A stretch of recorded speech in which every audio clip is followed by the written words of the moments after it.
Bonjour à tous et bienvenue sur le plateau de dimanche avec vous, le consommateur du week-end sur Equinox Télévision. Nous sommes partis, une fois de plus, madame, monsieur, pour 2h30 d'utile et d'agréable. Vos rubriques sont là, mais toujours, comme tous les dimanches, c'est un invité de poids et de qualité. C'est un opérateur économique très prospère que beaucoup de Camerounais ont connu. Au début des années 2000, il a révolutionné, voire démocratisé le secteur de l'électroménager et il est aussi le propriétaire de la marque LGE Lokigwet. Il se voit depuis quelques années investi d'un destin présidentiel, ce grâce à la création du mouvement patriotique pour le changement du Cameroun, MPCC. Madame, Monsieur, je vous demande donc d'accueillir aujourd'hui Monsieur Jean-Blaise Gouet. Président Gouet, bienvenue.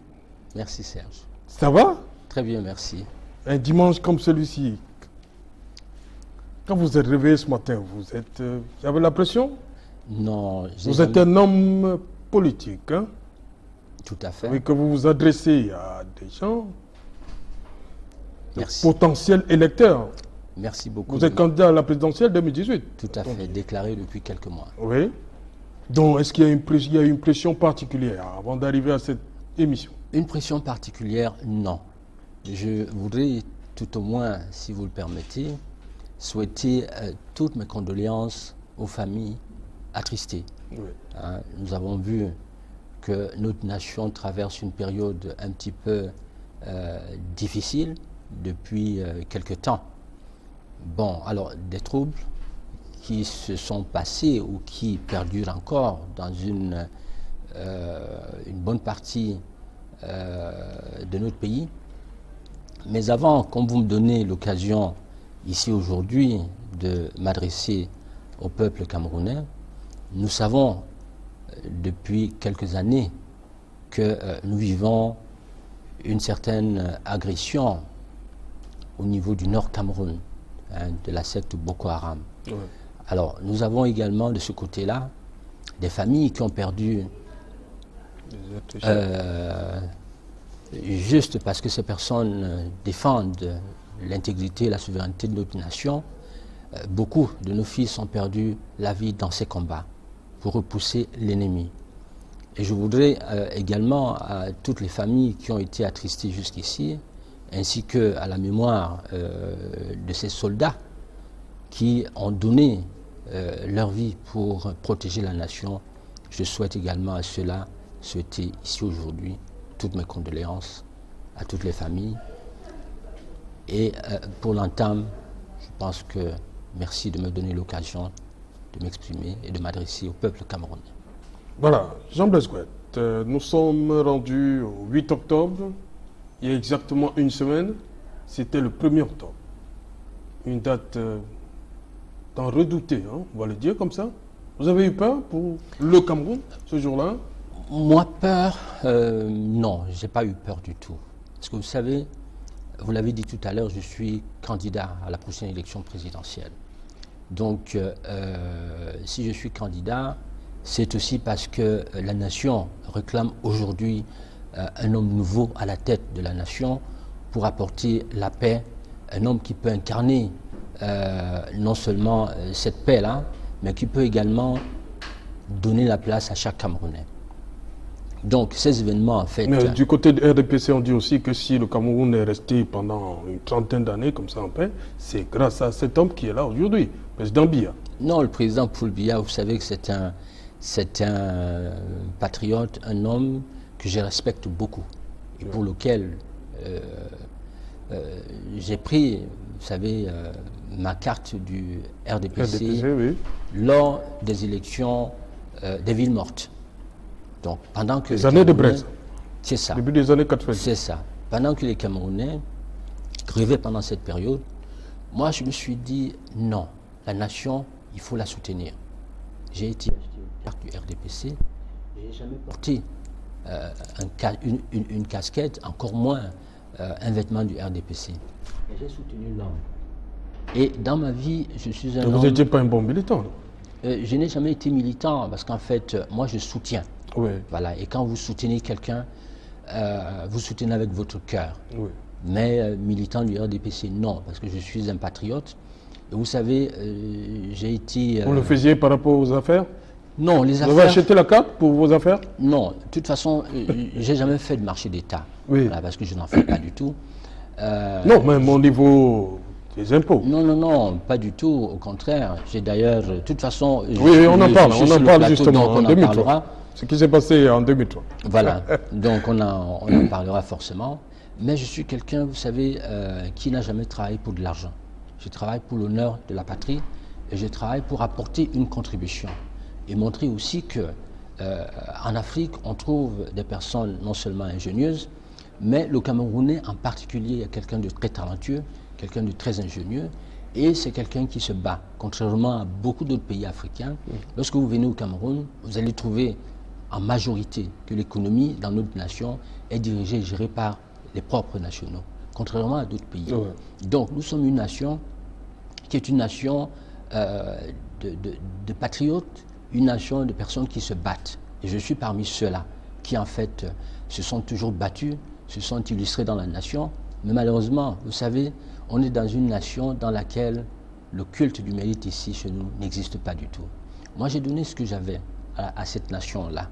Et je continue à en donner. Et vous comptez renverser la tendance si jamais vous y arrivez en 2018? Renverser la tendance, c'est-à-dire à renforcer que le mérite soit reconnu. Vous venez de dire que le mérite n'est pas reconnu. Vous savez, il faut des gens qui se sacrifient pour la nation. Oui. Moi, j'ai dit, je me suis battu, je me suis toujours bien débrouillé dans cette nation-là. On m'a toujours combattu, pour rien du tout. Alors, lorsque vous êtes combattu, alors que vous apportez des initiatives, alors que vous produisez, vous donnez le meilleur de vous-même pour soutenir les autres sans rien attendre en retour. Et lorsque vous n'avez rien, et que que ça ne vous gêne pas du tout, il m'est même arrivé, vous savez, dans tout ce parcours-là, vous parliez tout à l'heure, si j'attendais, si je voulais le faire pour de l'argent ou pour quoi que ce soit. Non, vous savez, j'ai jamais travaillé pour de l'argent. Et moi, quand on m'emmerde, j'ai dit, je vous laisse même cet argent-là, je m'en vais. Oui. Et c'est ce que j'ai fait en 2004. Oui, on en parle. À l'époque, tout à l'heure. Voilà, ouais, okay, on va en parler. D'accord. Il faut qu'on suive. Jean-Blaise Gouet, vous êtes au courant de ce que ça circule déjà au niveau du pont, deuxième pont? Oui. Vous avez fait un tour à Bonabéry ces jours-ci? Pas du tout. Pourquoi? Ben, en fait, vous n'avez personne là-bas, vous n'avez pas de militants de ce côté? Vous savez, quand on s'engage en politique, oui, c'est un sacrifice. Vous savez, la politique, on ne se lève pas comme ça un matin pour dire « je veux faire de la politique ». C'est un sacrifice qui vous prend au moins 20 heures de temps par jour. Il vous reste à peu près seulement 4 heures de temps pour le reste. Et donc, moi, je passe le plus clair de mon temps à travailler, à réfléchir, à penser, à me dire pourquoi le Cameroun n'avance pas. Qu'est-ce que je peux faire pour apporter une solution à la nation? Je n'ai pas répondu à votre question tout à l'heure. Vous demandiez si la situation du 1er octobre. J'étais inquiet. Oui. Non, je n'étais pas inquiet. Et j'étais d'ailleurs assez...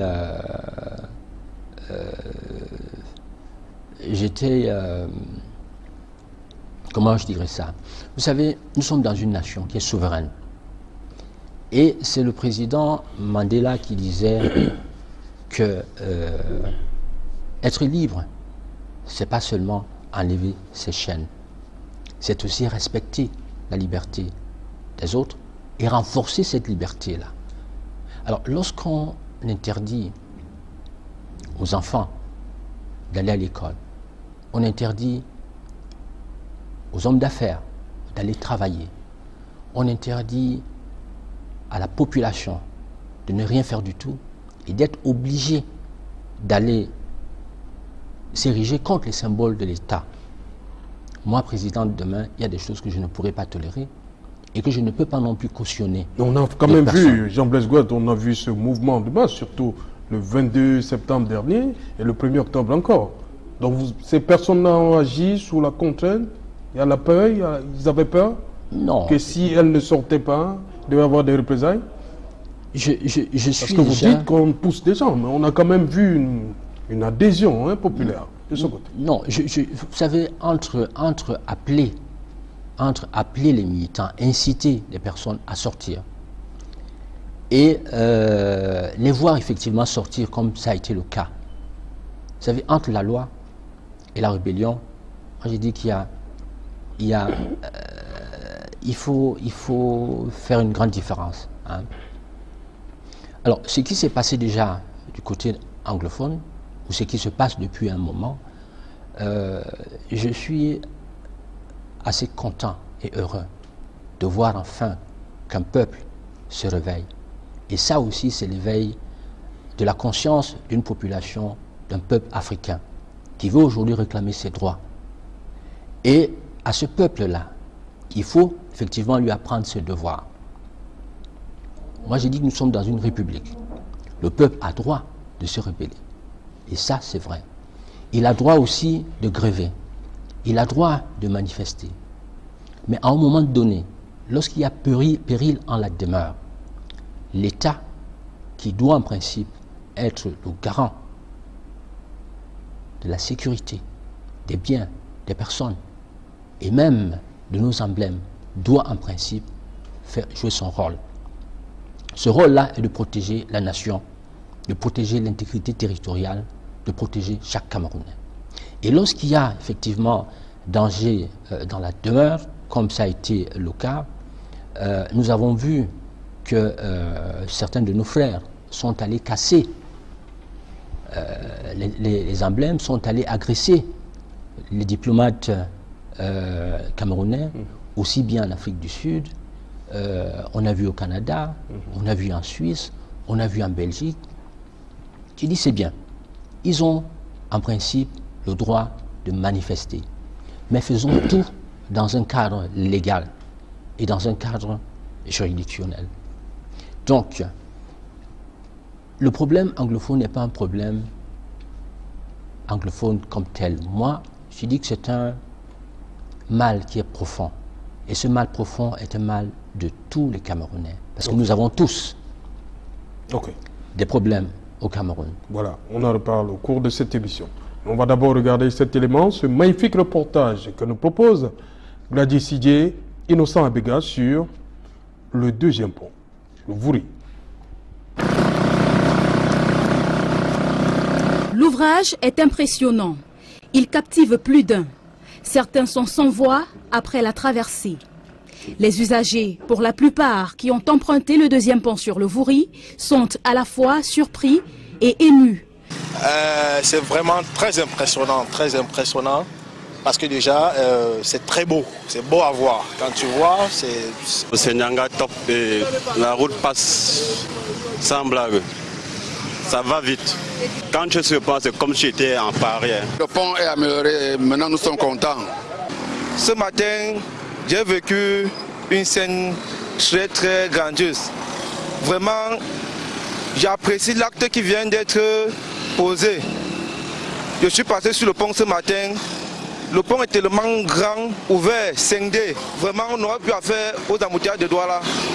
La circulation est ouverte pour l'instant dans un sens, partant de Bonabéry pour le rond-point d'Aïdo. Les véhicules vont et viennent à leur aise.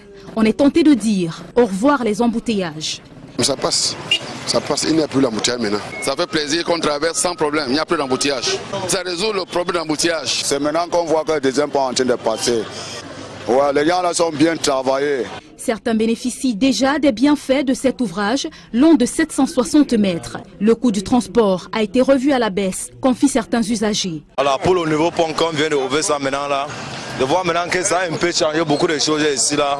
Ok, même le transport pour payer à la Bonabéry c'était 1000 francs à côté de l'embouteillage. Maintenant tu veux payer 250, 200, 150 dans le taxi, 200 sur la moto. Maintenant on est content pour le nouveau pont là. Les travaux de construction du deuxième pont sur le Vouri ont débuté en 2013. Il comprend 5 voies routières et 2 ferroviaires. Ça circule effectivement depuis ce 3 octobre 2017 sur le deuxième pont sur le Vouri. Il faut le dire, l'ouvrage était très attendu par les populations de Douala de manière générale. Cet ouvrage vient ainsi résoudre un certain nombre de problèmes au rang desquels l'embouteillage dans la ville de Douala. C'est donc un ouf de soulagement que ces populations vont pousser. Et il faut le dire, ça circule pour l'instant dans un sens, partant de Bonabéry pour le rond-point d'Eido. On attend bien sûr que les travaux puissent se poursuivre et que l'autre voie puisse elle également être ouverte à la circulation. Sur le deuxième pont sur le Vouri, Innocent Abega, Gladys CJ pour Equinox Télévision. Voilà, merci Innocent Abega et Gladys CJ pour ces magnifiques reportages. Jean-Blaise Gouet, dites-moi, une grande réalisation? Vous savez, il n'est jamais trop tard pour faire et bien faire. Mais pour le grand pays que nous sommes, je pense qu'on a quand même un très grand retard. Pour la traversée de Bonabéry, il nous faut moins 2 ou 3 ponts. Encore? Bon, maintenant, ce qui est certain, d'ici 2018, nous allons voir beaucoup de réalisations arriver au bout. Parce qu'on va aussi vers une période électorale. Et donc, il est forcément évident qu'on fasse certaines réalisations aujourd'hui. Et après la période de 2018, on va encore attendre 7 ans, on va encore attendre plusieurs années pour voir d'autres réalisations. Mais déjà, c'est une très bonne chose parce que sans infrastructure, le développement ne suit pas. Vous regrettez les plans quinquennaux du président Idio? Regretter, je dis non. Le système en place a fait ce qu'il a pu faire. Oui. Ça, je ne dis pas non. Ce qui est certain, nous n'avions pas les téléphones Android dans le temps qu'on a aujourd'hui. Oui. Voilà. Donc, ce système qui est là a fait exactement ce qu'il pouvait faire. Aujourd'hui, il est question de passer à autre chose. Okay. Voilà. Donc, je pense que nous, demain, nous allons forcément apporter une nouvelle impulsion. L'expérience que nous avons va nous amener à pouvoir, en principe, vous savez, vous avez aux États-Unis un homme d'affaires qui est là aujourd'hui, vous avez en France aussi un banquier qui est là, vous avez dans d'autres sociétés. Alors l'homme politique n'est plus seulement un homme politique ou quelqu'un qui... Donc on n'a plus besoin des administrateurs, c'est ce que vous voulez dire? Non, on a besoin des administrateurs, mais vous savez, moi, l'État, c'est une grosse entreprise. On ne peut pas aujourd'hui, c'est vrai qu'on se forme toujours, mais l'État est une grosse entreprise. Le président se forme toujours, mais l'État est une grosse entreprise. Le président de la République est comme un président d'une société ou d'une entreprise. Et pour moi, les ministres sont également des directeurs. Ça doit être d'abord des gestionnaires. Oui. Et chez nous, en principe, en Afrique... Technocrates. Des technocrates et des gestionnaires. Chez nous, en Afrique, on s'est souvent trompé. Parce que tout de suite, on allait prendre des gens. Vous avez vous-même souvenance du Parlement que nous avions la période passée, dans lequel on a des personnes qui, en fait, on avait des vendeurs de vin, des vendeurs de champagne, qui à la limite... Vous voulez pas parler de... Vous voulez pas prononcer le terme Féman, c'est ça? Non, de toute façon, je ne sais pas qu'est-ce qu'on appelle Féman, mais ce qui est certain... C'est ce qu'on a dit à l'époque. Je ne sais pas. Que le Parlement était truffé de Féman. Ce qui est certain, vous savez, la nation n'a pas beaucoup avancé. Et moi, j'invite les jeunes, aujourd'hui, je vois les jeunes journalistes qui commencent à se lever, je vois des jeunes à droite et à gauche, des étudiants, ainsi de suite, qui se lèvent. Je les encourage à se lever. Parce que la nation ne peut en aucun cas se lever demain si nous tous ne le levons pas. Chacun de nous est en principe un maillon et une solution. Si les autres ont échoué, c'est aussi notre responsabilité de les avoir laissés échouer. Parce qu'en fait, on aura beau dire que les responsables de la nation, de l'échec de notre nation, c'est ceux-là qui volent, c'est ceux-là qui pillent. Moi, j'ai dit non. Nous aussi, qui savons que ça ne va pas, qui sommes restés immobiles, et qui sommes restés là où nous sommes aussi chacun responsable de la nation. Donc, il est question demain que chacun de nous se lève et qu'il occupe une place, pourquoi pas dans une mairie, pourquoi pas à l'Assemblée, pourquoi pas au Sénat, pourquoi pas dans les administrations publiques et parapubliques. Et ça, c'est mon rôle, de donner la place aujourd'hui à chaque Camerounais dans un nouveau mouvement, le MPCC, que j'ai mise en place pour tous les Camerounais. Voilà, rapidement, Jean-Blaise Gouet, pour sortir de cette journée du 1er octobre, je vais revenir sur l'attitude. Comment vous analysez l'attitude de nos compatriotes, nos concitoyens, des partis des régions anglophones, qui, malgré les mesures, la batterie de mesures, restrictions, de libertés et tout ça, sont quand même sortis. Est-ce que dans la partie, vous voyez ça, dans la partie francophone?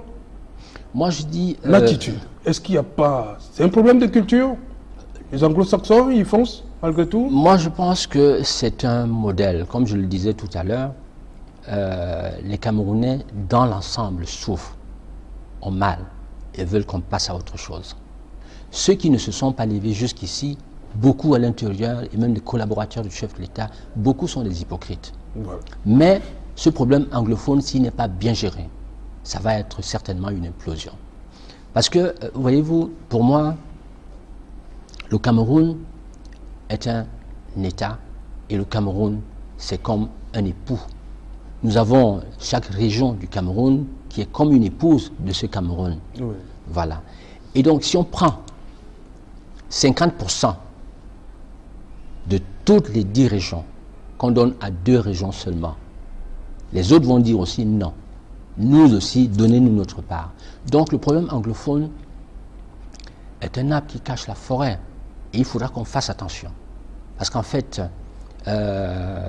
pour moi, très honnêtement, je pense que ce problème, il y a autre chose derrière le problème anglophone.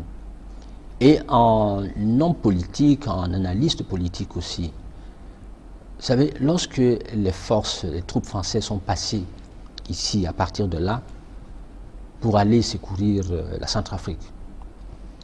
Depuis ce jour-là, j'ai eu un sentiment profond que la paix au Cameroun était finie. Et Moulin-Fournier, c'était tout à fait au début de l'histoire Moulin-Fournier. Et tout de suite après Moulin-Fournier, on a eu Boko Haram. Et ce Boko Haram, nous avons... enlèvements, c'est ça, camerounais. C'est ça. La famille Fournier. Nous avons effectivement eu à cette période-là quelques responsables de notre administration qui ont dit qu'en fait Boko Haram était parmi nous. Et moi je pense qu'ils ont voulu utiliser cette guerre de religion centrafricaine pour la transposer au Cameroun. Et c'est le Cameroun pour moi qui était visé. Ça n'a pas marché. Les Camerounais ont été sages, ils ont été solidaires, nous avons évité ce drame-là. Alors aujourd'hui, au fur et à mesure que nous approchons vers 2018, il y a forcément pour moi, qui suis aussi un stratège, un homme politique, parce que là j'écoute, je parcours, j'ai des militants sur l'étendue du territoire. Notre nation est une nation très riche. Nous avons du pétrole, nous avons forcément le plus gros gisement de diamants, nous avons de l'or, nous avons beaucoup de richesses au Cameroun, qui sont malheureusement exploitées, on ne sait comment. Et le président Paul Biya est en train de partir vers la fin de son mandat. Et forcément, vous savez que le Cameroun, comme bien d'autres pays, l'Inde, le Pakistan, et ainsi de suite, on a eu l'indépendance presque dans les mêmes conditions. Oui. Qui en fait voulait que nos matières premières restent entre les mains du colonisateur et que l'administration soit seule, soit en principe léguée. Donc certaines indépendances, certaines nations sont sorties de là par la guerre, on connaît tout le reste. Oui. Nous avons eu également, au-delà de nous, c'est-à-dire qu'une bonne partie des pays africains ont eu cette indépendance dans les mêmes conditions. Et ici chez nous, nous avions le président Ahidjo, après le président Biya a suivi. Aujourd'hui, il est forcément question, parce que si entre vous et moi, on va voir un assureur pour... on veut souscrire à une assurance vie, l'assureur va en principe... il aura beaucoup confiance en vous. Vous allez payer moins cher. Mais il va dire, monsieur Gouet, vous là, non, c'est la même chose pour notre nation. Les gens veulent investir au Cameroun. Il faudrait qu'ils investissent en toute confiance, en toute sérénité. Donc aujourd'hui, il est forcément question de bousculer le système qui est en place pour imposer un autre système. Donc, d'où la colonisation ne finira jamais chez nous. Et moi, j'ai dit que c'est impossible. On ne peut pas nous imposer des choses. Derrière la crise anglophone, il y a forcément, si vous allez voir, beaucoup de nos frères qui incitent ces populations à sortir, qui sont à l'extérieur, qui ne vivent pas ici au Cameroun. Et moi, j'ai dit, aujourd'hui, par rapport à ce qui s'est passé le 1er octobre, je voudrais m'adresser à tous mes frères anglophones. Est-ce que ce discours-là n'est pas dépassé? Est-ce que toujours jeter l'anathème, on incite les gens? Est-ce que les Camerounais ne sont pas assez mûrs pour savoir qu'ici, ils voient son intérêt? Non, ce que j'ai dit... Est-ce que la leçon de 90, on ne l'a pas retenue, les années 90? Moi, ce que j'ai dit, c'est qu'aujourd'hui, ce qui est certain, les Camerounais en ont marre. Tout le monde en a marre. On veut qu'on passe à autre chose. Une zone anglophone qui produit du pétrole, il est complètement impensable que dans cette zone-là, si on veut faire 30 km, on est obligé de contourner pour faire 400 km et arriver à un petit village qui est à côté. Ce n'est pas possible. Donc, le problème qu'on vit aujourd'hui, c'est un problème de malgouvernance. Il n'est pas un problème d'anglophone. Mais voilà un peuple qui a eu du courage de s'élever. Et ce peuple qui a eu du courage de s'élever, si on ne fait pas attention, c'est pour ça que je disais tout à l'heure, c'est un arbre qui cache la forêt. Parce que si on donne tout aux anglophones, les Bassa aussi, chez nous, vous savez, à Son Loulou, on produit de l'électricité, on n'a même pas de route. On n'a pas d'électricité chez nous, à Son Loulou. Donc en fait, les anglophones ont donné le ton. Et ça, je félicite ce peuple de s'être levé pour dire aujourd'hui, nous ne voulons plus qu'on nous impose des choses. Nous voulons en fait choisir ce que nous voulons demain. Mais seulement, il faut éduquer ce peuple-là. Lui dire, c'est bien de vouloir ce que vous voulez, on va vous le donner. Mais descendre dans la rue, quand il ne faut pas descendre dans la rue, lorsque l'État dit qu'on ne veut voir personne, quand on prend une mesure d'urgence telle que ce qui a été prise, ce qui se fait dans tous les pays. Vous avez vu en France, à Lyon, voilà, il y a eu des attentats. Tout de suite là, il y avait état d'alerte, un petit peu partout. Donc on a pris, le président Hollande qui est parti, a pris un dispositif sécuritaire pour ça. C'est un dispositif sécuritaire. Voilà. Donc ici également, lorsque l'État se sent en péril, tel que ça a été annoncé, il faut également, en principe, que le peuple, on doit l'éduquer à savoir que maintenant, c'est vos limites. L'État doit prendre, en principe, les responsabilités. Et la personne qui sort, qui outrepasse ces limites-là, ça va être son problème. Donc l'État est en droit. Maintenant, c'est là aussi qui, avec raison, je dis bien, hein, parce que nous tous, nous avons marre, il faut sortir de là et passer à autre chose. Comment sortir de là et passer à autre chose? Peut-être que là aussi, on verra des pistes de solutions tout à l'heure. Au cours de cette émission. Mais d'abord, 13 minutes inside Jean-Blaise Gouet, c'est un document que nous propose Séverin Tchouban, le réalisateur de cette émission, Séverin Tchouban, Jean-Jacques Amsalem, on l'appelle parfois comme ça, et Donald Brice Kamga. 13 minutes inside Jean-Blaise Gouet, c'est ça.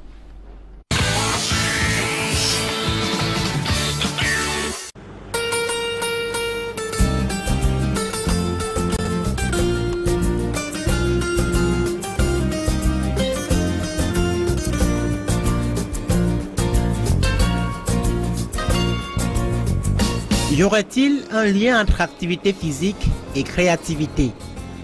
Jean-Blaise Gouet, c'est en moyenne 3 séances de footing par semaine.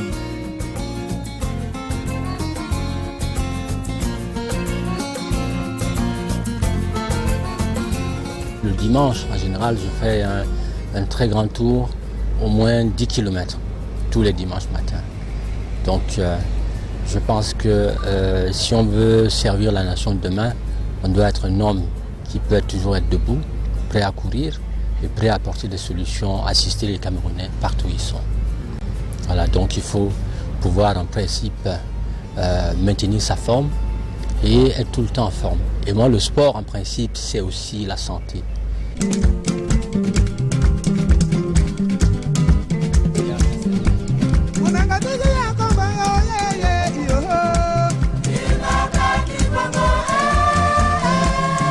quête de solutions nouvelles face aux conditions de vie de plus en plus difficiles et le réchauffement climatique, il lance peu après 2011 une ligne diversifiée de produits électroménagers. On y retrouve entre autres réfrigérateurs, téléviseurs, climatiseurs et surtout les fameuses lampes solaires. Il est l'un des rares privés à apporter cette réponse écologique, adaptée même pour les couches les plus pauvres.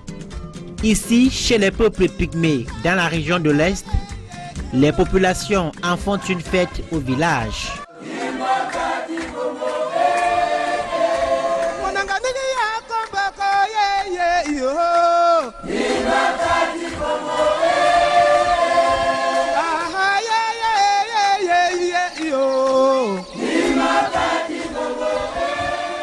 Je remercie le président Jean Ngouet de nous apporter les lampes tempête, que vraiment ça va nous aider vraiment dans la sûreté comme nous sommes. Ça va nous donner de bonnes lumières et on serait content. Il faut qu'il doit nous poursuivre ces promotions-là, de nous aider avec cette lampe-là. Chaque fois, toutes mes populations, on en a besoin de cette qualité de lampe. Vraiment, je lui remercie beaucoup. Avec cette lampe solaire, ça nous permettra de charger nos téléphones sur place déjà à partir du village. Et aussi, ça nous permettra aussi de ne plus dépenser, chercher à aller à Dimako pour charger nos téléphones et que nous va commencer à dormir dans la lumière tranquillement. Je vous remercie beaucoup pour ça. Mais l'évocation de l'expérience camerounaise de cette marque donne comme un pincement au cœur à l'opérateur économique. Vous savez, il faut apprendre à encourager. Lorsqu'une entreprise, nous apportons des projets, des idées. Ces idées que nous apportons, ce n'est pas pour nous, c'est pour éclairer le peuple, c'est pour les aider. Donc, on a quand même besoin. Vous savez, une primature qui installe des climatiseurs dans la primature avec un chef de gouvernement qui est le premier, qui est celui-là qui doit donner l'impulsion et le temps, et même encourager. Lorsque cette entreprise d'État, qui est en fait la clé même, le socle même de notre système, lorsque c'est lui qui en fait se perd, il va acheter des climatiseurs à 1 350 000 francs chez des concurrents, alors qu'on proposait ces mêmes climatiseurs à 350 000 francs. Lorsqu'il est incapable, lui qui dit, qui veut donner des leçons aux Camerounais, qui est en principe le pilier même, le poumon de notre nation, lorsque c'est lui qui en fait montre le mauvais exemple, la nation en fait, on va où? Donc voilà autant de choses qui en fait, au-delà de ça, vous savez, des tracasseries, ainsi de suite, moi, à la fin, je me suis dit, je leur laisse tout, je vais faire autre chose.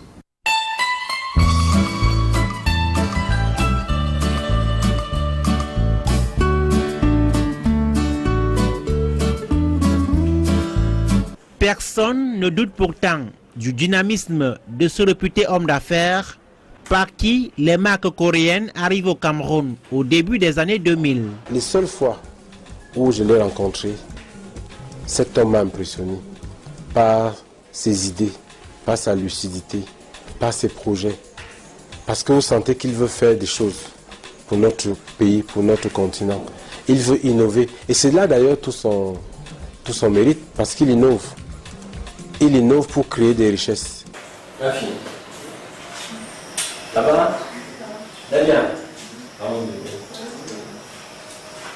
Alors je mange quoi ce midi? Le bâton de manioc. Là c'est ce que je vais manger ce midi. Le bâton de manioc là. Moi je suis très africain. J'aime bien manger le bâton de manioc et puis le coq. C'est vrai que ce midi, ça va être accompagné. Ce midi, c'est le ndolé. Donc, elles vont me faire du ndolé ce midi. Quand il s'engage à faire quelque chose, qu'il soit fatigué ou pas, tant qu'il ne termine pas ce qu'il fait, il ne lâche pas. Et puis lui, c'est que quand il a quelque chose en tête, tu ne peux pas changer ça. Peu importe ce que tu dis, peu importe ce que tu fais, ça reste son idée. Un homme principalement caractérisé par sa profonde détermination, et ses convictions de béton. Jean-Blaise Ngouet aurait pu perdre espoir sous l'oppression fiscale, la contrebande et d'autres maux qui gangrènent l'environnement économique difficile du Cameroun, tel qu'il le décrit lui-même. Que non, après quelques années dans les milieux d'affaires français, il repart en force à la conquête du vaste marché ouest-africain avec ses marques. Un marché facilité par divers accords sous-régionaux qui font de l'espace CEDEAO l'une des plaques tournantes de l'activité économique sur le continent.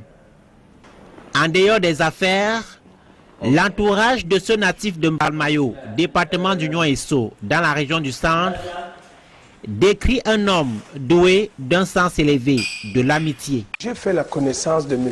Jean-Blaise Ngouet dans les années 86-87. J'étais avocat stagiaire, j'habitais Bonabéry. Et dans le même quartier se trouvait le père d'un ami à moi, Léopold Moffon, qui fait Douala Zoom, que beaucoup de gens connaissent. Et son père, ancien douanier, ancien inspecteur principal de douane retraité, M. Ndioua Moffon Pascal, avait une résidence pas très loin de mon domicile. Et j'allais donc rendre visite de temps en temps au père de cet ami. Et c'est là où j'ai fait la connaissance de M. Jean-Blaise Ngouet, qui était assez proche de lui. Et autour de M. Ndioua Moffon Pascal se trouvaient beaucoup de personnalités, beaucoup de gens, des gens que vous avez certainement connus, comme le ministre Tchanga Banda, de M. Feu Basile King, beaucoup de gens, beaucoup de personnalités, des anciens, tous aujourd'hui, beaucoup ont disparu. Donc c'est là où j'ai fait la connaissance de M. Jean-Blaise Ngouet, qui était dans ses débuts dans les affaires. C'est quelqu'un qui croit, vous l'appellerez naïf, mais c'est quelqu'un qui est sincère, qui croit en l'amitié. Il vous adopterait là facilement, vous confierait tout, vous permettre d'entrer dans sa chambre. Il n'a pas de barrière dans ce sens-là, donc c'est quelqu'un qui est très ouvert. Dans l'arène politique, Jean-Blaise Ngouet, sous la bannière de son parti, le mouvement patriotique pour le changement du Cameroun, est en cause pour la présidentielle de l'an prochain.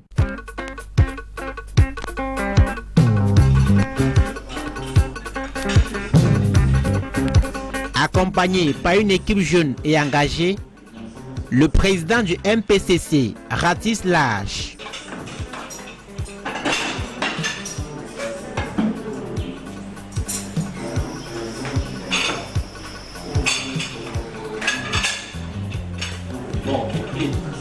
c'est un papa qui est compréhensif. Et je pense, c'est avec ce genre de personnes que nous jeunes, on pourrait donc livrer notre part des responsabilités pour qu'ils puissent améliorer davantage les conditions de vie de plusieurs Camerounais qui en souffrent. Il y a des jeunes Camerounais moins jeunes que moi qui sont talentueux, mais qui n'ont pas de moyens pour pouvoir développer cette intelligence qui sommeille en eux. Mais Jean-Blaise Ngouet, il aide beaucoup de jeunes, il m'aide, il aide tout le monde. Jean-Blaise Ngouet, to us as an entrepreneur, as a young entrepreneur, he represents a mentor because it's very, very normal that if we are trying to grow, within this domain, it's important to look at those who have set up a foundation. So that's what he represents to me. He's a mentor, Jean-Blaise Ngouet. It's also important to know that while in this domain we look at as a startup, we look at people like Steve Jobs, like Mark Zuckerberg. But it's very important for us to look around those that have set up some monument within. J'aime bien côtoyer des personnes qui ont des objectifs, des personnes beaucoup plus grandes que moi, des personnes qui pourront me conseiller. Vous comprenez un peu. Donc ça c'est ce qui me rapproche de plus en plus de M. Jean-Blaise Ngouet. Les enfants aujourd'hui, vos propres enfants sont ceux-là même qui en fait ne sont pas que ceux-là qui sont issus de vous, mais les vrais enfants, c'est ceux-là aujourd'hui qui vous entourent, qui sont là quand vous avez besoin d'eux et qui en fait veulent réussir, qui veulent profiter de votre expérience, qui veulent apprendre, qui veulent comprendre et qui veulent avancer.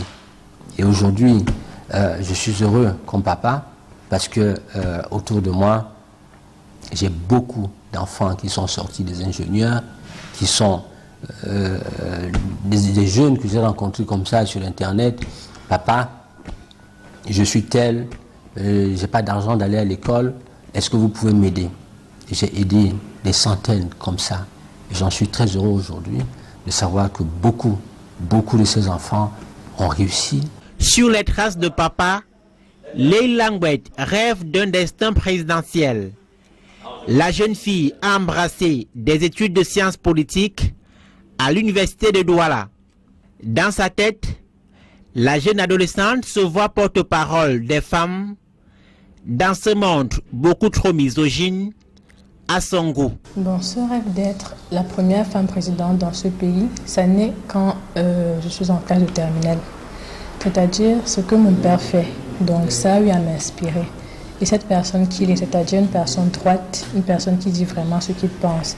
Bon, j'ai pris ça, j'ai pris tout ça de lui, qui fait que ça me pousse en fait à développer ce rêve et à faire la faculté de droit à l'université de Douala. Quand j'observe bien, je remarque que c'est beaucoup plus les hommes qui sont en avant. Bon, les hommes sont beaucoup plus, oui. Et pour moi, en fait, les femmes sont comme marginalisées. Comme qui dirait, tel père, telle fille. Dis donc.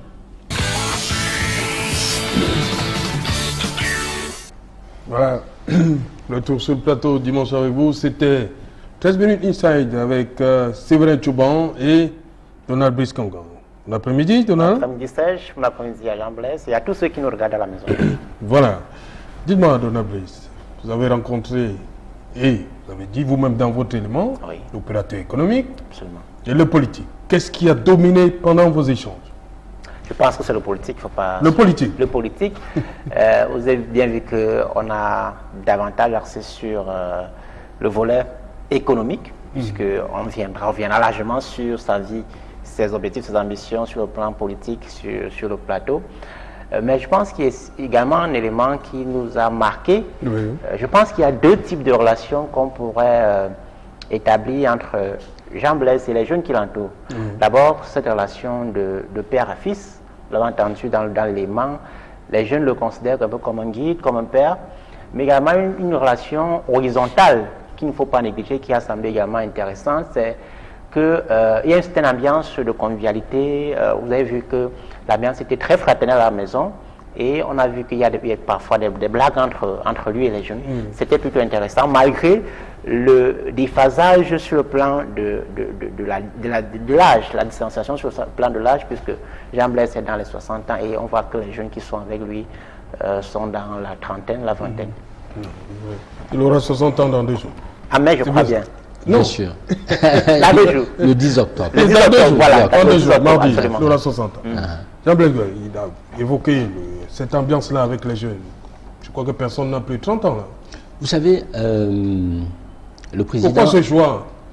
Les plus âgés, vous ne voulez pas? Non. C'est des bénéfices, c'est ça? Mon devoir aujourd'hui est de venir remettre le pouvoir au peuple. On a souvent dit que la jeunesse est le fer de lance de la nation. Vous vous rappelez le président Amadou Ahidjo, Bello Bouba, le président Paul Biya et même le Premier ministre, c'est des personnes qui sont rentrées en politique et qui ont géré des postes. Bello Bouba a été Premier ministre à l'époque d'Ahidjo, il n'avait qu'une trentaine d'années. Et moi, je voudrais en principe ramener le pouvoir au centre de la jeunesse et au centre du peuple. Donc ces jeunes-là, demain, il faudra qu'on retrouve parmi ces jeunes, non seulement, certainement, pourquoi pas un Premier ministre, mais des ministres et puis des personnes dynamiques. Ces jeunes qui, en fait, que vous voyez, qui ont intervenu, beaucoup de ces jeunes aujourd'hui, vous savez, je suis très admiratif de certains parmi eux, qui, en fait, ils sont talentueux, ils n'ont pas de moyens d'aller à l'école. Les parents n'ont pas de moyens pour les pousser. Et nous avons comme ça au Cameroun des millions de jeunes qui sont talentueux, qui veulent évoluer, qui ne demandent qu'un petit coup de pouce pour démarrer une affaire et pour vous démontrer la magie. Vous avez vu ce qui s'est passé au sud-ouest et au nord-ouest. Et j'étais certain, bien qu'on ait coupé Internet, ces gens ont développé un système qui permettait quand même de se connecter. Et ça, le Camerounais est un génie. Et ces messieurs ne demandent pas beaucoup de moyens. Ils ont besoin d'à peu près juste un petit coup de pouce, ils vont vous sortir le génie. Donc en fait, le système qui est là, il a fait. Ce que moi j'ai aujourd'hui pour objectif, c'est de revenir, remettre le pouvoir au peuple, au centre même de ces jeunes-là. Et aider ces jeunes. Parce qu'aujourd'hui, beaucoup ont des problèmes. J'ai de l'expérience, aussi bien dans les affaires au Cameroun qu'en Europe et partout ailleurs. Je sais qu'avec les moyens que le Cameroun a, nous pouvons en principe, demain, si je suis président de la République, je sais que je vais certainement le devenir parce que le peuple même le demande déjà. Et nous allons vers cela. Il faudrait d'abord, vous savez, problème anglophone, problème camerounais, nous avons tous ces problèmes. Il faut remettre l'argent du pétrole, parce que notre nation produit du pétrole. Nous avons des ressources, des matières premières, l'or, ainsi de suite. Nous allons faire l'audit de toutes ces matières premières. Et nous allons recentrer l'argent vers les caisses de l'État. Parce que moi, vous savez, j'ai eu beaucoup d'argent quand, par mes propres efforts. L'État, tout ça là, non. Alors, le travail, c'est tout ce qui peut donner de l'argent. Et quand vous croyez à ce que vous voulez faire, vous engagez à faire quelque chose, vous croyez, vous travaillez, vous allez jusqu'au bout de votre engagement, sans pouvoir vous disperser. Vous allez y arriver. Donc la nation a beaucoup d'argent. Et des jeunes comme ça, il y a des milliers. On a créé des banques agricoles, on a créé des banques pour les PME. Je ne sais pas par quelle magie, beaucoup de jeunes, moi-même et d'autres personnes, vont avoir des financements par ces banques-là.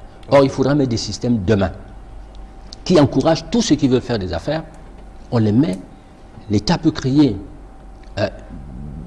leur donner des garanties, des cautions. Avec des petites sommes d'argent, 1 500 000 et tout ça là, les gens peuvent démarrer leurs propres affaires. Moi, j'ai démarré mes affaires avec moins de 500 000 francs CFA. Et je pense qu'il y a beaucoup, projets comme ça. Moins de 500 000 francs CFA. Comment? Le Cameroun a eu des projets.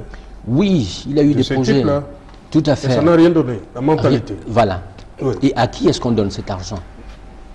Aux Camerounais. Donc, ce sont des Camerounais. Il faudra qu'on en donne à ceux qui le méritent. Oui. Qu'on ne donne pas seulement à ceux qu'on va choisir au quartier ou au village. Mais ce sont des Et c'est peut-être ça. Ce sont des Camerounais. Camerounais, bon, peut-être des Camerounais exceptionnels. Et voilà. Voilà, dans la bus, on va rester avec la jeunesse. On a suivi attentivement Leila Gouet, la fille de Jean-Blaise Gouet. Oui. Elle se voit un destin présidentiel. Elle est sérieuse là? Oui, on a senti très bien qu'il y avait du contenu dans ce qu'elle disait, puisqu'elle a choisi de faire sciences politiques et juridiques à l'Université de Douala. Vous avez suivi ce ton féministe, vous avez suivi ses ambitions présidentialistes, soutenues par, influencées, elle a dit, par son papa. On lui souhaite bonne chance. Leila est une personne qui est... elle est plus politicienne que moi. Et c'est ma première conseillère. Ah bon. C'est elle qui fait mes traductions, c'est elle qui me conseille. Quand j'ai besoin de quelque chose, de savoir quelque chose, c'est avec elle que je discute le plus. Donc c'est ma première conseillère, Leila. Et ça, elle a vraiment de l'avenir. Aujourd'hui, elle m'a dit, bon papa, tu sais, je vais faire sciences politiques. Elle a choisi elle-même de faire sciences politiques. Elle n'a pas été influencée. Et moi, je l'encourage dans ce domaine-là. Vous voyez, M. Le Pen, Marine Le Pen aujourd'hui. Ouais, ouais. Donc, la politique, en fait, les jeunes au Cameroun ont été découragés par la chose politique. Et c'est la manière dont la politique est faite en Afrique qui a découragé tout le monde et qui ne valait pas la peine. Mais aujourd'hui, je suis très heureux de voir qu'au fil des temps, les jeunes se lèvent déjà pour prendre leur destin en main. Et ce n'est que comme ça qu'ils prendront leur destin en main. Parce que le pouvoir ne se donne pas. Et en plus, elle fait droit, elle fait fac de droit. Donc, ces jeunes sortiront demain des écoles avec des outils dans la tête. Et ne feront plus la politique comme nous. Et c'est des personnes qui sont très engagées, qui ne vont pas aller faire la politique parce que dans la politique, ils vont trouver un petit moyen très rapide de s'enrichir. Mais aujourd'hui, c'est des personnes qui sont mesurées, qui vont faire la politique avec des débats et le juste milieu l'emporte demain. Ok. Voilà, moi je les encourage. Hein. Ok. Donabis, on a vu également Jean-Blaise Gouet vous a ouvert ses portes, hein. Vous êtes allé jusqu'à la cuisine. Oui, jusqu'à la cuisine. On a vu certaines personnes, sauf Sauf une certaine personne aussi. Oui, je vois bien le regard, je vois bien à quoi ouvre sa religion. Oui. On a vu celui qui sert à manger aux gens, on l'a vu servir oui, on l'a vu à la cuisine. Comment vous avez trouvé l'homme Jean Blaise Gouet? Non, plutôt... En dehors de la casquette politique et tout ça? Non, plutôt très simpliste à la maison, très affectif avec la fille. Vous avez vu la complicité, oui, dans les images, avec notamment Lila qui est très proche de son père, la petite dont le nom m'échappe. Nadia, voilà, également, que vous avez vu dans les images. C'est comme ça tous les jours ou bien c'était par rapport aux objectifs de la caméra de Séverin Tchouba? Non, non, non, je suis un père non seulement très affectif, comme l'a dit Maître Kengoum, hein. Avec mes enfants, en fait, je vais vous dire... Maître Kengoum m'a dit que dès que vous pouvez ouvrir votre chambre... Oui, en fait, j'aurais pu le faire. Moi, je suis un homme simple. Pourquoi vous êtes arrêté? Non, en fait... La dernière personne qui nous avait les portes de sa chambre, je crois bien, Séverin Tchouba, c'est Hervé Comme. Voilà, c'est le seul qui... Non, ils ont monté sa penderie. C'est moi-même qui fais ma chambre. Garde-robe. Je fais mon lit moi-même. Moi, j'ai pas... Et puis, il n'y a rien dans ma chambre. J'ai peut-être 2 ou 3 vestes seulement. Oui. J'ai pas de garde-robe, tu vois. Donc, il n'y avait rien à leur montrer du tout. Et bon, ce matin-là, je me suis levé, mon lit était dans tous les sens. J'ai pas voulu. Mais sinon, je ne pu le faire. Peut-être que si on avait demandé, le président aurait ouvert les portes.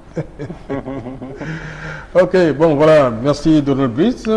Pas de quoi sais-je. Une bonne... Vous avez entendu parler de Loki Gouet à l'époque, non? Oui, avec ces marques qui ont pu... Et tu es ravi de travailler avec lui, de voir enfin... Absolument, absolument. C'est un modèle sur le plan économique qu'on ne présente plus. Voilà. Il a décidé de rentrer en politique, voilà, en plein pied. Il a cité le cas de Donald Trump. Ça marche toujours? Alors, je rentre en politique aussi. Vous savez, ce qui m'amène en politique, il y a des hommes comme ça. J'ai été en Israël en 2000. Et j'avais été invité par une amie, une israélo-américaine, qui en fait organisait des voyages aux États-Unis, des missions pour le gouvernement du Cameroun. Donc, cette amie m'invite en Israël un jour, et au cours de ce séjour, elle m'invite à Modina. Donc, c'est une communauté de Falachas. Ouais. Les Juifs éthiopiens. C'est ça. Et là-bas, donc, ils ont fait des messes pour moi. Et samedi, autour de minuit, le roi envoie m'appeler. Et comme il se faisait tard, j'ai eu peur. J'ai dit à la dame, non, vas-y, tu me diras ce que le roi aura dit. Quand elle revient de là-bas, elle me dit, tu sais, le roi m'a dit que tu seras le prochain chef d'État au Cameroun. 2018? C'était en 2000. Non, il vous a parlé de l'année 2018? Non, elle m'a dit après le président Biya, pardon, il m'a dit après le président Biya, vous serez le prochain chef d'État. Parce qu'il y a Jean Mangos qui dit qu'il sera le prochain chef d'État. Non, moi je vous raconte l'histoire du roi de Falacha. On aura deux présidents en 2018? Je ne sais pas. Mais toujours est-il dit que rentrer au Cameroun, je lui ai dit de toute façon, je ne rêve pas, je ne fais pas de politique. Quand je rentre au Cameroun, et chemin faisant, tu sais, avec déjà l'histoire des impôts qui viennent fermer pour 3 500 000 francs, je décide de laisser plus de 350 millions de francs de marchandises pour d'autres personnes comme un rêve. Hein. Je mets complètement l'argent de côté pour repartir en France, rester dans une petite chambre et puis ensuite m'inscrire à l'école. Juste 2 secondes. Et donc, vous savez, quand vous vous retrouvez à l'extérieur, c'est là où la tête commence à réfléchir, à analyser. Et vous vous dites, au fait, tiens, les ascensions du Mont Cameroun que vous faisiez, vous n'aviez pas d'argent, mais vous avez pu faire après Guinness l'ascension du Mont Cameroun, et ça a été plus même que lorsque Guinness le faisait. J'ai sponsorisé les finales des Coupes du Cameroun avec Dynamo, qui a gagné. L'année d'après, j'ai sponsorisé Canon également, qui a gagné. L'année d'après, j'ai sponsorisé Kumbo Stacker. J'ai sponsorisé les événements du président de la République au boulevard Amadou Ahidjo, les anniversaires du CEPAS, l'anniversaire de l'ascension à la magistrature suprême du président pendant plusieurs années, sans moyen du tout. Et donc, tout ça, en fait, pour moi, c'était une lumière que Dieu voulait montrer au peuple camerounais. Donc, aujourd'hui, je ne me compare à personne du tout, mais je pense que, vous savez, l'histoire d'un homme, le pouvoir se donne par Dieu.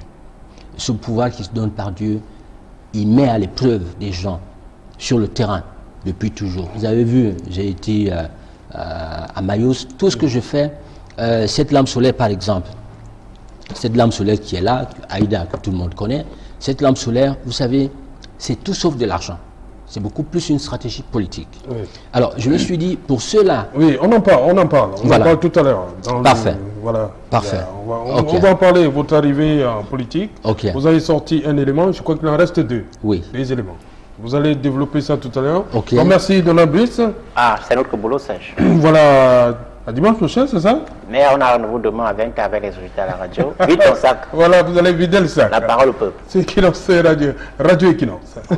Demain, 20h. 20h, 93. Voilà.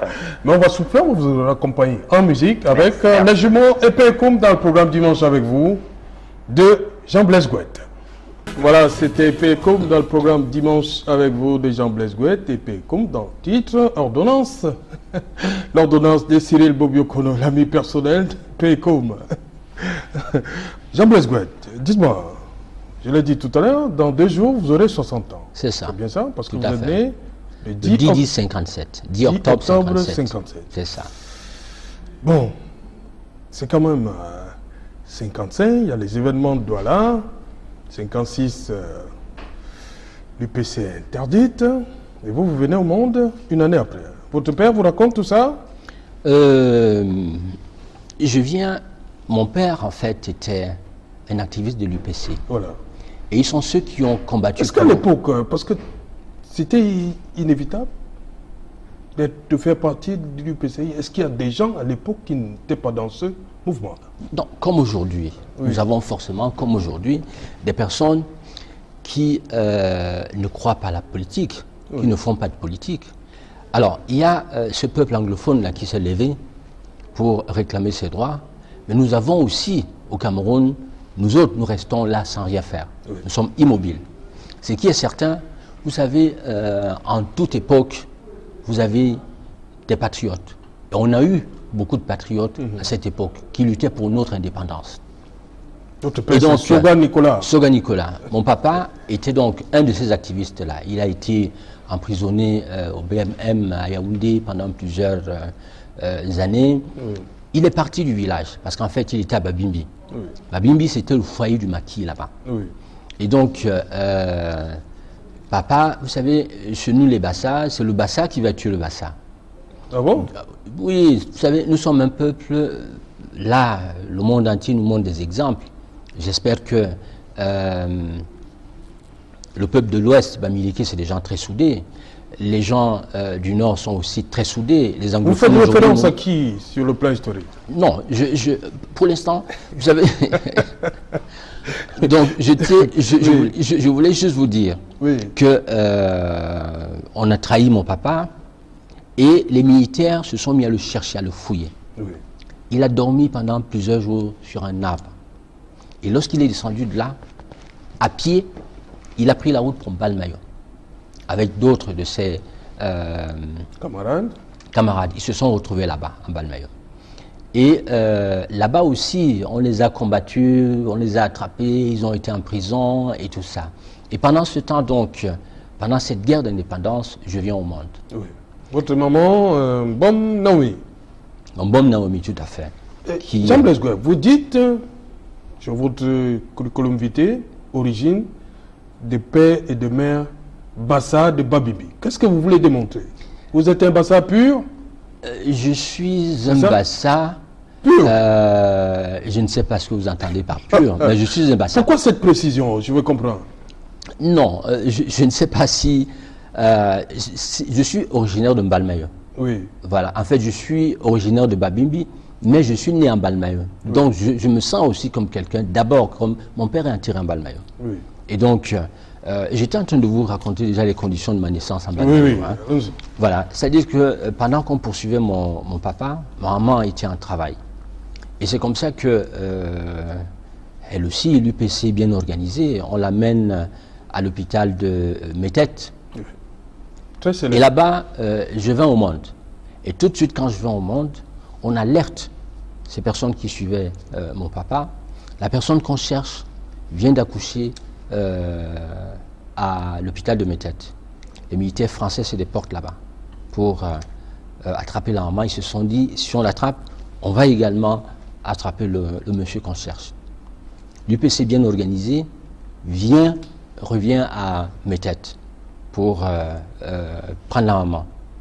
Et lorsqu'ils sont partis, les militaires français sont arrivés. Et tout de suite après, ils reviennent en Balmayo, on met la maman dans le train. Et le train démarre, il s'en va. Assise dans le train, il y a une dame qui était assise en face d'elle, qui lui dit, Madame, votre bébé est très beau, est-ce que je peux le porter? Elle lui dit, oui, elle prend l'enfant et donne à cette dame. C'était vous? Le bébé, c'était moi. Oui. Elle donne à cette dame-là.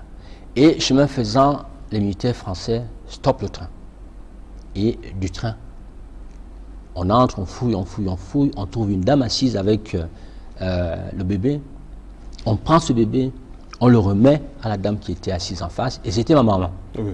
Et c'est comme ça que le train repart avec moi et la maman. L'autre dame, ils sont descendus avec.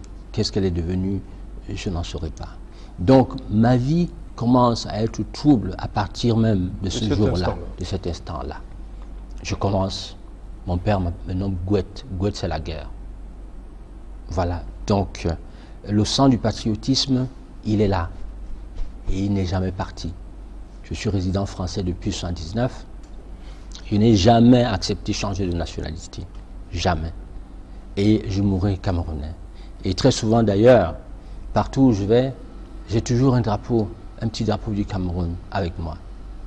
Est-ce que Oumiobe est parti, mais les patriotes sont restés, et là j'en suis un. Jean Blaise Gouette, vous dites que vous êtes résident français depuis 1979, c'est bien cela? C'est cela. Mais vous avez une ambition présidentielle et il y a un débat qui a cours en ce moment par rapport à la double nationalité. Qu'allez-vous faire si jamais vous arrivez à étudier de ceux qui ont, à un moment donné, choisi une autre nationalité? Dans mon projet social, une double nationalité. Dans mon projet social, en fait, on ne peut en aucun cas construire sans nos frères et sœurs. Nous avons beaucoup de frères et beaucoup de sœurs qui sont à l'extérieur, qui ont une double nationalité. Et il faut, en principe, qu'ils rentrent tous au Cameroun pour qu'on construise la nation ensemble. Oui. Et pour qu'ils rentrent, il faudra effectivement leur donner la double nationalité. Donc moi, je suis pour la double nationalité et on la mettra en place tout de suite. Et même tous ces frères-là qui sont des exilés, j'appelle tous à revenir au Cameroun et qu'on puisse, en principe, mettre la main pour avancer. Si les anglophones sont fâchés aujourd'hui, comme je le disais, tous les Camerounais sont fâchés. Mais vous savez, on ne peut pas tourner le dos à la nation. J'aurais pu faire comme eux. Et j'ai jamais tourné le dos à la nation. Je suis parti parce que j'étais fâché, je suis toujours revenu. Je vais et je me dis, au fait, ceux qui sont là-bas, si on ne fait rien, si on les laisse comme ça, le Cameroun ne changera jamais. Donc notre mission, j'appelle tous ceux qui sont à l'extérieur, venez ensemble, soyez dans vos régions, dans vos quartiers, dans vos villes. Venez vous présenter aux prochaines élections législatives, municipales, sénatoriales. Nous allons en principe vous coopter, on mettra des moyens pour présenter vos candidatures et vous serez les prochains maires. Ce n'est que comme ça que nous pouvons construire la nation de demain. Okay. Donc tout le monde doit en principe, on doit pardonner. On doit apprendre à vivre ensemble. Ce n'est pas le vivre ensemble que les autres cultivent aujourd'hui, parce qu'ils cultivent le vivre ensemble, mais nous autres, nous avons été des rejetés. Je suis moi-même d'abord le premier rejeté de cette société et la première victime. Donc, on ne peut jamais tourner le dos à la nation, parce que nous devons tout à cette nation. Nous lui devons l'honneur et la dignité. Voilà. Vos études primaires, c'est Balmayo, comme vous l'avez dit, Balmayo Douala, Collège Sacré-Cœur. C'est ça. La Nouvelle. Voilà. J'ai... non loin de Commodore. Je suis né à Mbalmayo, après je suis venu à Douala, oui. Collège Sacré-Cœur. Retour à Mbalmayo pour la 6e. Je repars toujours à Mbalmayo. Je fais une année à l'extérieur et le cœur me ramène toujours là-bas. Et mon papa y est couché, à Mbalmayo. Ah bon? Donc, Mbalmayo d'ailleurs va être mon fief. Oui. Mbalmayo est mon fief. J'ai été il y a quelques semaines. Arrivé à Mbalmayo, c'est toute la ville. Le président, on vous attend depuis. Donc venez. Mbalmayo va être notre fief. Et aussi bien le maire de Mbalmayo que ceux qui sont là-bas, c'est des personnes qui ont l'expérience. On aura besoin d'eux. Le maire de Mbalmayo qui est là aujourd'hui, c'est quelqu'un qui pourra servir demain à la présidence parce qu'il a de l'expérience. Il a travaillé au Japon. Oui, oui. Et, Monsieur Zangba. Monsieur Zangba, tout à fait. Donc j'aurai besoin de lui. Autour de moi, mais à la présidence. Oui. Là-bas, en Mbalmayo, ce qui est certain, je vais prendre la ville de Mbalmayo. Vous ne créez pas des ennuis, là, il est du RDPC, là. Non, peu importe. En fait, aujourd'hui, moi, je porte une casquette MPCC. C'est pas parce que je refuse d'être militant du RDPC, mais dans le RDPC, si j'avais eu la place là-bas, je dirais au président tout de suite, monsieur le président, donnez-moi la clé de ce parti-là. Okay. Vous l'avez hérité du président Ayidjo. Remettez-la moi, ou alors, si vous cherchez quelqu'un, donnez-moi cette clé, moi je vais conduire ce parti et je vais le reformer. Ok. Donc, retour à Mbalmayo, Collège Noir, lycée d'Obala, et retour une fois de plus à Mbalmayo, Djilo. Toujours, voilà. toujours. Avant le départ pour la France en 1977. C'est ça. Voilà. Donc là-bas, vous êtes diplômé de l'Institut supérieur de commerce et d'administration de Paris, l'école des carrières mixtes et de tourisme de Vichy, une ville que très belle Général ville, Pétain. C'est ça. Hein? Très ville thérapeutique. Hein. Le gouvernement de Vichy. Le BTS, vous avez un BTS en gestion des entreprises et comptabilité. Toutes ces formations vous ouvrent naturellement les portes de l'emploi. Donc vous êtes d'abord chef comptable à la société Kobe SA. Tout à fait. Vous choisissez de commencer à travailler là-bas. Bon, vous gagnez beaucoup d'argent? Choisir, non. Vous savez... ou bien vous chercher. J'étais un des meilleurs élèves en comptabilité. Voilà, justement, hein. bien vous chercher. Et donc, on m'a proposé un stage là-bas. Oui. Et une fois qu'on m'a proposé un stage là-bas, à l'époque, sortait... à Rungis, il faut le dire. C'est ça, à Rungis. Hein. Donc, très célèbre par son marché. Hein. Comment? Très célèbre aujourd'hui par son marché. Un très célèbre marché. Voilà. Très célèbre. Un peu comme Sandaga. Tout ici, à fait. les vivres. Comme Sandaga. Tout à fait. Oui. Donc, je maîtrisais la comptabilité américaine, je maîtrisais le dernier plan 57, je maîtrisais celui qui sortait là. Donc, on a pensé tout de suite, on m'a donné ce poste de chef comptable. Le stage a été prolongé, je suis resté, j'ai travaillé, on m'a donné un véhicule de service et puis un bon salaire. Je travaille là-bas 2 ans, du lundi à dimanche, sans repos. Après, j'ai dit non, les Blancs, c'est fini. Je vais travailler pour l'Afrique, je vais travailler pour moi. Okay. Je plie mes bagages et je reviens au Cameroun. Voilà, on va donc suivre ce parcours. Ce sera après le maire de la télévision. Retour sur les faits marquants de la semaine. Bon, beaucoup de choses, hein, madame, monsieur. Il y a bien évidemment notre invité. Il revient tous les dimanches, le ministre Issa Chiroma Bakari, qui fait le bilan de la journée du 1er octobre. Il y a également maître Josette Kadji et Philippe Mangou, les enseignants qui ont été célébrés le 5 octobre. Ils crient leur misère et aussi ils trouvent que la société est un peu trop ingrate vis-à-vis d'eux. Et on ne va pas oublier maître Fidèle Djobissi qui parle de des manifestations publiques. Mais pour ouvrir le MTV, madame, monsieur, voici une créature. Regardez. L'ingouvernabilité de l'État n'aura pas lieu parce que l'État est dirigé de main de maître par un esthète de la politique. Une dizaine de personnes ont été tuées lors des manifestations dans la partie anglophone le 1er octobre dernier. C'est le bilan officiel que le ministre de la Communication vient de rendre public au cours d'un point de presse à Yaoundé.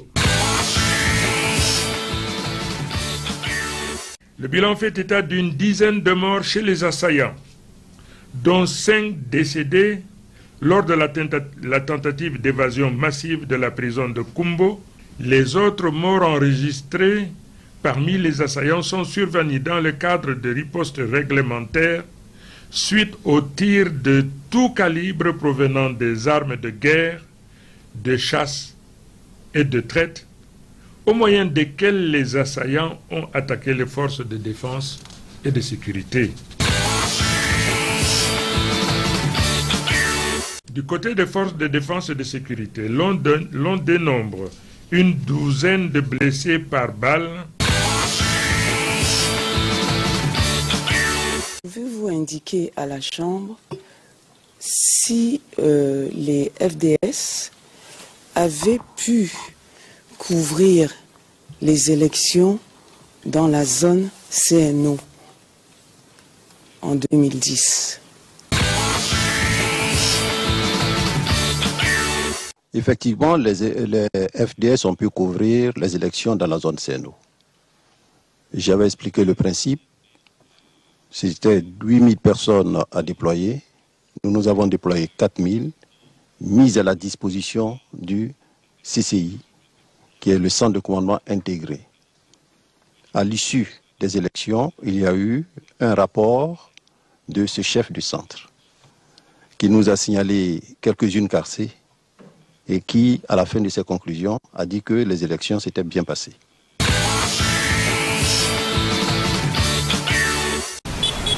Au carrefour d'Okoti, lieu de grande affluence, l'espace laissé par les cargos devant la poste est aujourd'hui occupé par des véhicules qui sortent de l'ordinaire. Suite à la forte demande, les conducteurs utilisent désormais des véhicules plus confortables, à même d'accueillir 10 à 30 passagers. Puisque le gouvernement n'a pas voulu qu'on continue avec les MB100. Comme ils disaient que c'est des cargos, ils nous ont demandé d'utiliser les IAS, les voitures allant de 10 à 30 places. C'est pour cette raison qu'aujourd'hui vous allez voir presque toutes les voitures là en IAS. Il n'y a pas moyen de dire qu'on va porter 5 par banc, c'est 4-4. Nous chargeons de Koti à Ndokoti pour Bonaberi, en gare routière Sodiko, vice versa, aller-retour. Il y a quelques semaines, l'on annonçait pour début septembre l'arrivée du premier bateau contenant les matériaux préfabriqués pour la construction du stade d'Olembe à Yaoundé. Mais à ce jour, le bateau n'est toujours pas arrivé. Il y a eu un petit décalage dans l'acheminement des bateaux pour des raisons techniques. Et pour rattraper ce retard, l'entreprise Piccini a augmenté le nombre d'usines en Italie. Il y en avait 2 de prévues, aujourd'hui il y en a 3 sûres, une 4e certaine.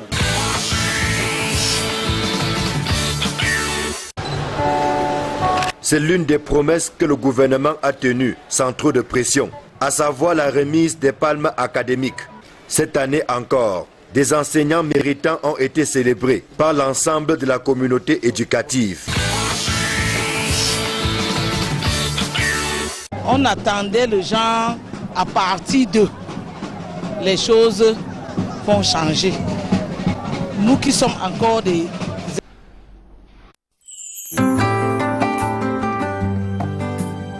Just love me, baby. I need just your love. Le mama tumiamba dibuni. Ani bwana bongo. Nyola nandolo na menino. Ele komanda wase. Le mama tumiamba dibuni. Ani bwana bongo. Nyola nandolo na menino. Ele komanda wase. I need just your love, baby. Don't leave me alone.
le vrai mystère.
Pourquoi pas? Il a cherché un dauphin autour de lui. Il n'existe pas, pour l'instant. Donc, première chose, statut spécial pour les tout ancien chef d'État. Deuxième chose, le président Amadou Ahidjo, et comme je le disais tantôt, vous voyez, il y a des familles qui n'ont jamais consommé le fait que le président Amadou Ahidjo, madame, soit à l'extérieur. Et moi, elle a été ma première maman. La deuxième, c'est madame Chantal Biya, qui est là aujourd'hui. Le premier papa n'est plus là, mais sa dépouille doit revenir.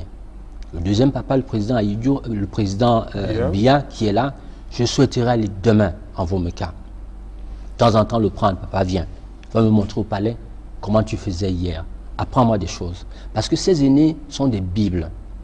Et lorsqu'ils sont partis à l'extérieur, ces bibles-là, tout ce que nous avons comme richesse, on les perd. Et moi, je souhaiterais vraiment qu'on puisse demain avoir un Cameroun fort et que nous tous, nous puissions être unis. Et sur l'opération Épervier?